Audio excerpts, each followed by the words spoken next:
নমস্কার, আজকে আপনাদের মাঝে নিয়ে আসি কাঁকরোল ভাজা। সহজে কিভাবে তৈরি করা যায় চলেন একবার দেখে আসি। কড়াইতে তেল গরম করে নিয়েছি, পরে কাঁকরোলগুলো সব দিয়ে দেব, দিয়ে নেড়ে চেড়ে নেব, নেড়ে চেড়ে ঢেকে দেব। ফিরে আসব কিছুক্ষণ পরে। ফিরে আসলাম, সিদ্ধ হয়ে গেছে। এর ভিতরে মশলা অ্যাড করব, হলুদ, মরিচের গুঁড়া, লবণ। ভালো করে এখন মিক্স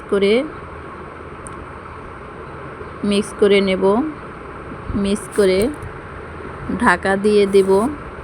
ফিরছি কিছুক্ষণ পরে। দেখেন কত সুন্দর ভাজা হয়ে গেছে, একটা গ্রাউন্ড কালার এসেছে, দেখতে সুন্দর দেখাচ্ছে, খেতেও সুস্বাদু হয়েছে।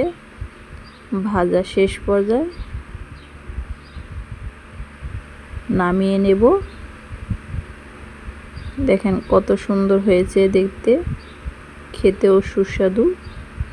তাই ভিডিওটি যদি ভালো লাগে লাইক দিবেন, কমেন্ট করবেন এবং সাবস্ক্রাইব করবেন।